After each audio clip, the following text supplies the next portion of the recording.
build on it.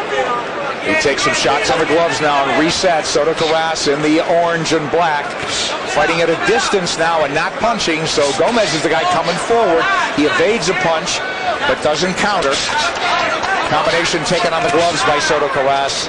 Now they're in close, and it's Gomez dialing in the jab. I'm impressed with Gomez's jab. I mean, he's really at a reach disadvantage here, but he gets there with it. And he's getting there, and it's giving Soto Karass something to think about. He's not just laying it out there. A good pop on it. There's a right hand from Gomez, and he's not a huge puncher. Definitely a combination pressure fighter. He's been doing a good job with his feet. He's been giving him a lot of angles. Oh, yeah. Continually turning Soto Karass, who just seems a step behind. He's the taller guy, and he doesn't seem to get untangled, and he has to seem to restart. But he's really backed off the intensity, hasn't he, Soto Karass, this round? Nice, sharp, crisp punches. Gomez is landing. He's not heavy-handed like you said, but those will definitely take his toll on him. Nice body shots, too. So Soto Karass, just by inactivity, is losing this 6th round. It's a good bounce-back round for Gomez. He's still being bothered. I mean, he's still pawing at the cut all the time, but nonetheless, he's fighting through it in this round, yes, which he did not do in the last round. He's having a good round. There he pawed at it again. Now they want to look at the cut. They want to look at it. Let's listen in. Alfonso, how's that affecting your vision? Can't see shit. He called it off. He said he can't see. Can't see. I think Gomez is well ahead. I believe he'll win the fight here. Absolutely, but the 2 points that Soto Karass lost, boy, it's Soto Karass's fault that he dug himself this hole, of course. He started too slow, and then Gomez cut in the 3rd round, and then low blows that followed the 3rd round, the 4th round, and then he was dangerously behind 4 rounds into the fight, and suddenly it stopped. You know, that cut is in a bad spot. It got bigger as the fight went on, and it actually is in a worse position now. At least it wasn't right above the eye, but there, as you can see, it kind of expanded a little bit. I was very impressed, guys, with Alfonso Gomez tonight. All right, he did very well here tonight. You can see he was moving. He had a lot of upper body movement tonight, was able to get away from a lot of punches that Soto Karass was throwing. Soto Karass was trying to change up, go to left-handed, and even that didn't work. Spinning, giving him angles. The most elusive I've seen with Alfonso Gomez. Counter-punching, nice crisp jab like Rich mentioned. He had a phenomenal camp, and it showed tonight. Well, he said he wanted to fight smart. He wanted to fight a more intelligent fight than he's fought, in the past. And he was going to move his head and give angles. And I think in a lot of ways he was able to do that. Well, we're going to wait for the official word. Yeah, we can't award him the fight. It would shock us, but we've seen it happen before. Again, Soto Karass deducted 2 points for low blows in this fight, only through 6 rounds. The cheer in the background, by the way, is Miguel Cotto is now getting up, and he is leaving his seat. He's going back to his locker room. I have only seen this one time before.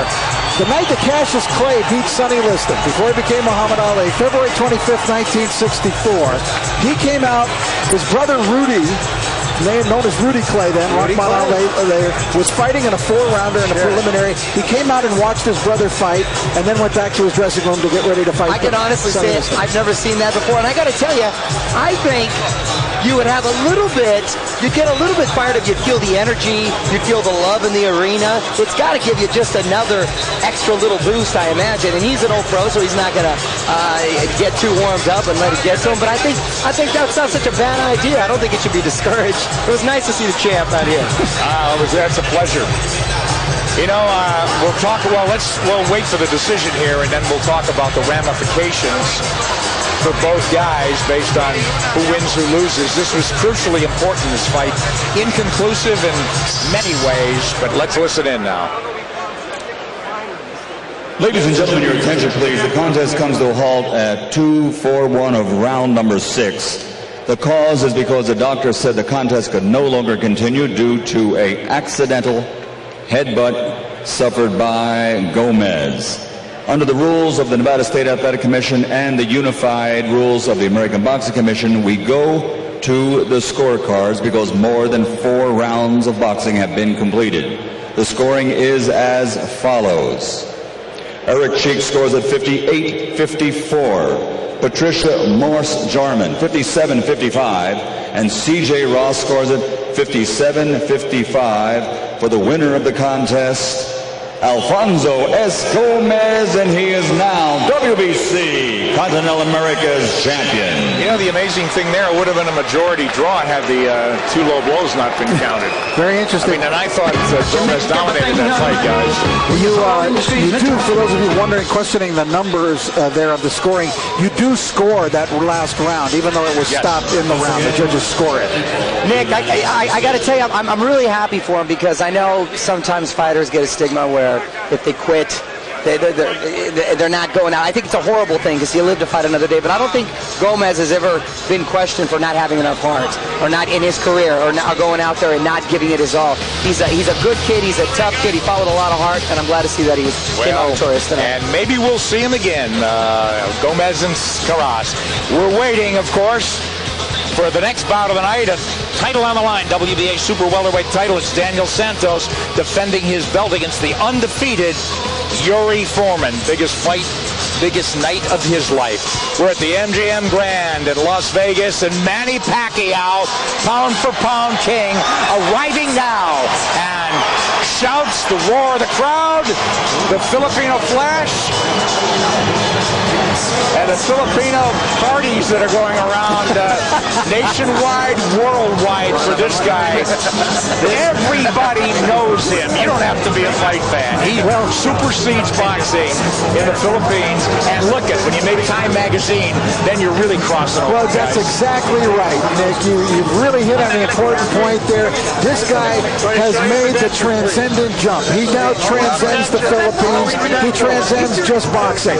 He is a star. Now, that doesn't mean he's going to win tonight, but you talk about Time Magazine on the front page of the New York Times last Sunday, the Wall Street Journal. Yes. He's a superstar. And here's the thing. When you think about it, not just for a fighter, but a small fighter who barely speaks English, really. True. And not from this country. An Asian fighter. Just there's so many things stacked against that. If you told me a small little guy from the Philippines is going to be the biggest thing in boxing, going to transcend the sport, and is going to put boxing back on the map once De La Hoya retires, everybody think you're crazy. Mario, good for boxing. That's what I'm saying. This is great for boxing. You know, he was on the late night talk show, Jimmy Kimmel show, a week ago, and he was just a sensation.